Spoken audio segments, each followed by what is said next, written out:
Students, अब हम करने वाले हैं क्लास 10th एक्सरसाइज 9.1 का क्वेश्चन नंबर 8। सबसे पहले क्वेश्चन देखते हैं। तो क्वेश्चन क्या है? A statue 1.6 metre tall stands on the top of the pedestal from a point on the ground. The angle of elevation of the top of the statue is 60 degree, है ना। मतलब top angle of elevation कितना है? 60 degree का है, top of the statue. Okay, and from the same point the angle of elevation है top of the pedestal. ये BC जो है वो पेडिस्टल है जिसका टॉप जो है वो B पॉइंट है, और एंगल ऑफ एलिवेशन है 45 डिग्री का। Then we have to find the height of the pedestal. तो हमें ये BC निकालना है। BC क्या है? हमारा height of the pedestal. Okay, so this is your question. Now let's see the solution. Okay, तो first we will write let AB be the statue, okay, and BC be the pedestal.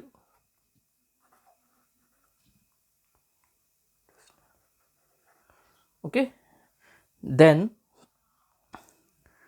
D be the point, okay, D be the point on the ground,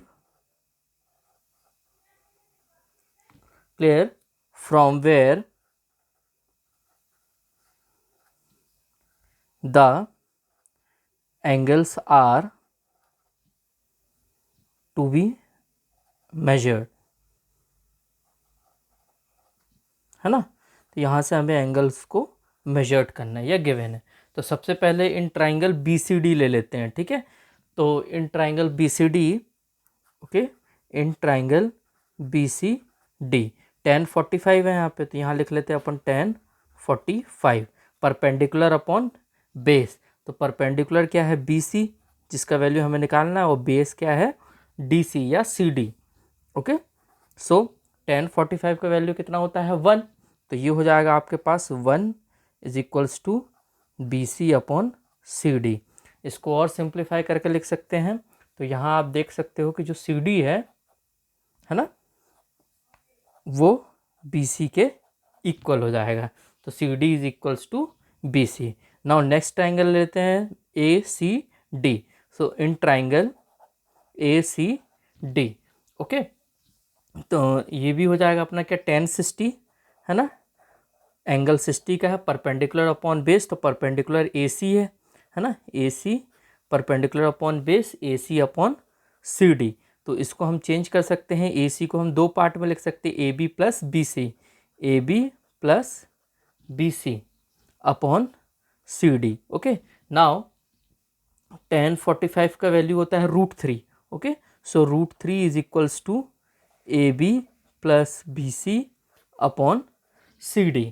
clear? अब यहाँ से देखो, अपन इसको change कर सकते हैं क्या? AB का वैल्यू हमें दिया हुआ है ना। तो इसको हम कुछ चेंज कर लेते हैं। तो CD की प्लेस पे हम BC लिख सकते हैं। तो यहाँ पे हम CD की प्लेस पे BC कर देते हैं। तो ये हो जाएगा आपके पास क्या? √3 AB plus BC upon BC। इसको इससे मल्टीप्लाई कर देते हैं नेक्स्ट लाइन में।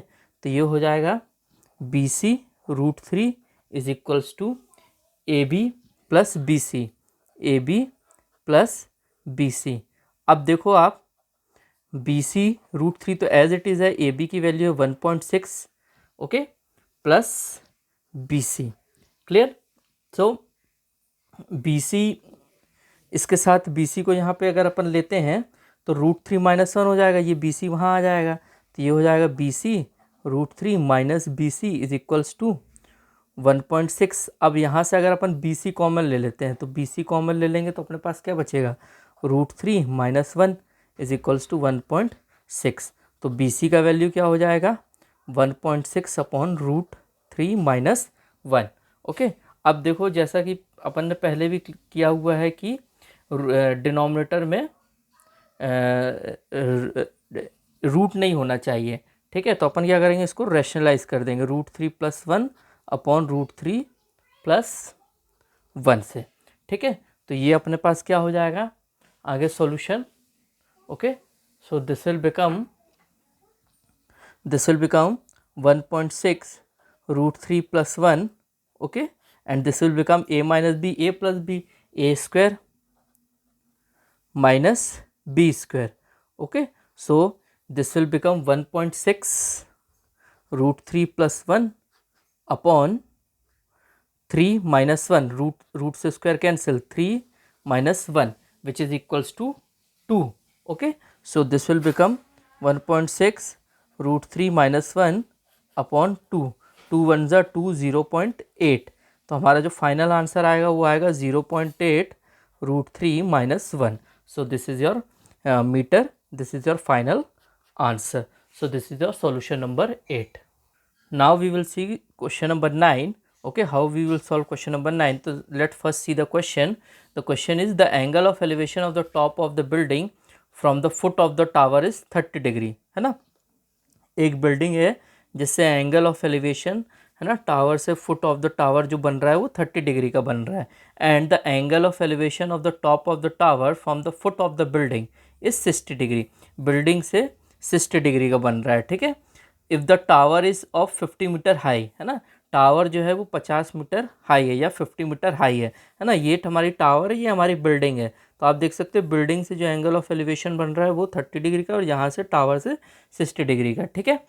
तो from the building is 60 degree. If the tower is 50 metre high find the height of the building. तो हमें ये निकालना है height of the building A B, okay. तो सिंपल सा क्वेश्चन है कि एक तरफ बिल्डिंग है, एक तरफ टावर है. एंगल ऑफ एलिवेशन एक तरफ बन रहा है 30 डिग्री का और दूसरी तरफ बन रहा है 60 डिग्री का, ठीक है. टावर का हाइट हमको गिवन है तो हमें बिल्डिंग का हाइट निकालना है. Clear. So let's see how we will solve this. तो first we will write what is the building, okay. तो let A B the building, okay. Let A B the building and CD be the tower. A B building है और जो CD है वो हमारा tower है ना. तो इसमें सबसे पहले अपन बिल्डिंग का लेते हैं. तो इन ट्राइंगल CDB है ना, राइट एंगल ट्राइंगल. टावर का ले लेते हैं अपन CDB. इन ट्राइंगल CDB है ना. एंगल ऑफ एलिवेशन 60 डिग्री का था इसमें, तो इसको हम लिखेंगे tan 60 है ना, परपेंडिकुलर अपॉन बेस. तो ये हो जाएगा CD upon BD, okay.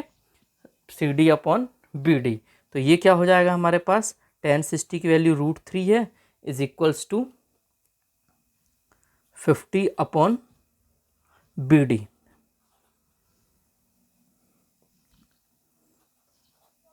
Okay.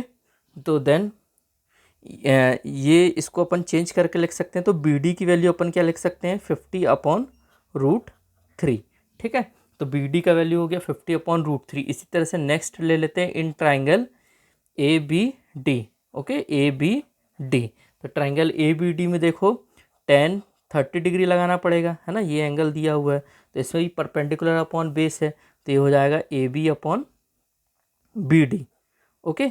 अब हम क्या करेंगे, tan 30 का वैल्यू कितना होता है, वो होता है 50 into 50 upon √3 and tan 30 1 upon √3. तो सबसे पहले इसको लिख लेते हैं 1 upon √3 is equals to AB, okay. AB and BD का वैल्यू है 50 इंटू √3, ठीक है. तो ये हो जाएगा आपके पास क्या, 50 अपॉन √3. BD का वैल्यू पुट कर देंगे. तो जब हम इसको सॉल्व करेंगे तो ये कुछ इस तरह से बन जाएगा. AB एज इट इज़ रहेगा 50 अपॉन √3 इंटू ये चेंज होगा तो ये हो जाएगा 1 अपॉन √3, ओके. तो जब हम इसको सॉल्व कर देंगे अब तो 51 से 50 और ये हो जाएगा √3 इंटू √3 3. तो AB का वैल्यू आ जाएगा आपके पास क्या, 50 अपॉन 3, ओके. इसको मिक्स फ्रैक्शन में चेंज करके लिखना है तो लिख सकते हैं अपन, है ना. तो ये हो जाएगा 16 2 अपॉन 3 और metre. This is the final answer, okay. So this is your solution number 9. Now we will do question number 10, okay. So let's first see the question. The question है two poles of equal height are standing opposite each other, okay, and either on either side of the road which is 80 meter wide, मतलब बीच से एक road है 80 metre और दो poles हैं जो आमने सामने बिल्कुल इक्वल हाइट पे हैं, ठीक है। From the point between them on the road the angle of elevation of the top of the pole are 60 degree and 30 degree.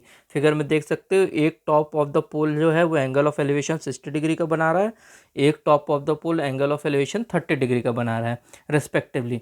Then find the height of the poles, height निकालना है poles का, and the distance of the point from the poles, और distance of the point from the pole निकालना है अपन को, ठीक है। तो कहने का मतलब ये है कि अपन को ए बी और सी डी तो निकालना ही निकालना है, साथ में अपन को ये बताना है कि जहाँ पे ये पोल दोनों एंगल बना रहे हैं ये डिस्टेंस कितना है, ठीक है। ओके, ये बी ओ और ओ डी के बीच का डिस्टेंस कितना है, कहाँ पे ये एंगल ऑफ एलिवेशन क्रिएट कर रहे हैं, ठीक है। तो सबसे पहले अपन देखते हैं इसका पूरा डिस्क्रिप्शन लिख लेते हैं। Okay, so late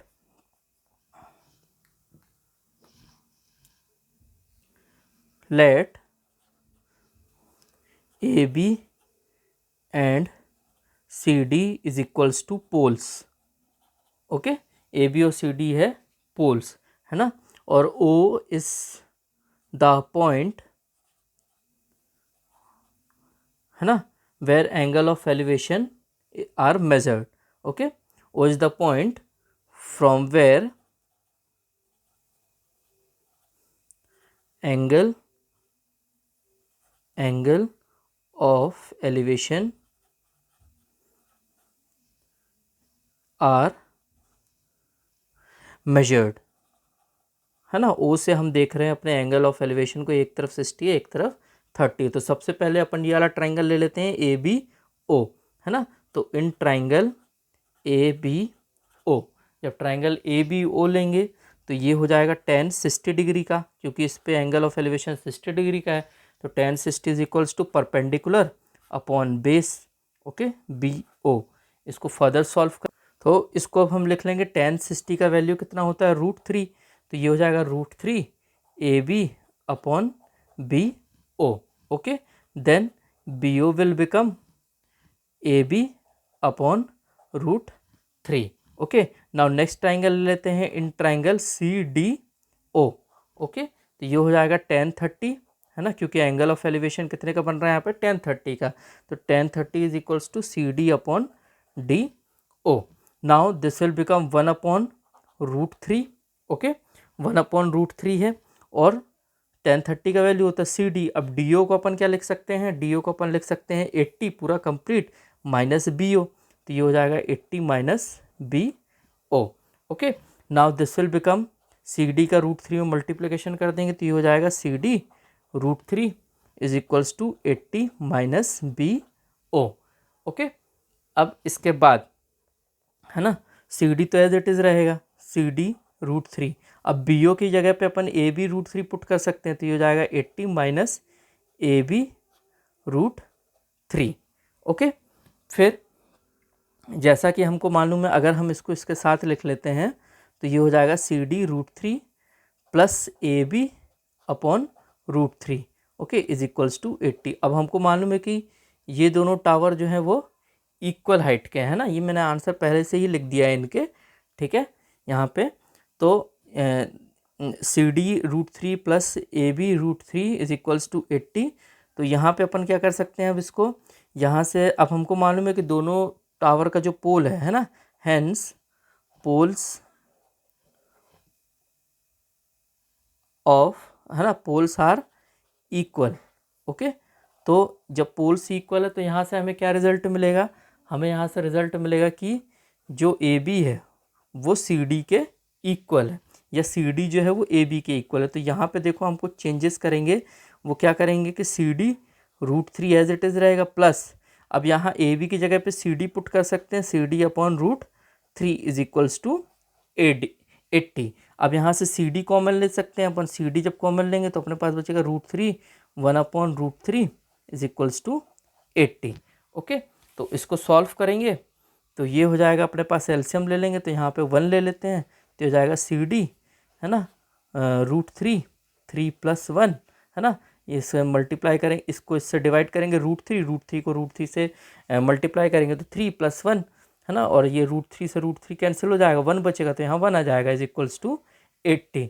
now this will become, okay, so this will become CD is equals to 4 upon √3, which is equals to 80. Then CD will become 80 into √3 upon 4. 4 1 the 4 2 the 20. Then CD is equals to 20 √3 metre. तो ये आप देख सकते हो, है ना, वैसे मैंने यहाँ पहले ही लिख दिया है 20 √3 मीटर. ओके, अब अपन को BO निकालना है. तो BO क्या लिया था अपन ने, AB अपॉन √3. ओके, तो ये हो जाएगा CD अपॉन √3, क्योंकि AB और CD तो इक्वल है, तो CD की वैल्यू कितनी है 20 √3, तो ये हो जाएगा 20 √3 अपॉन √3, तो √3 से √3 कैंसिल हो जाएगा, तो ये बचेगा 20 metre.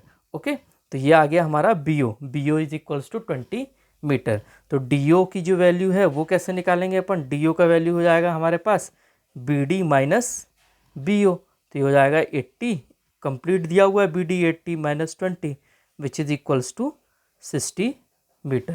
So this is your final answer. Okay.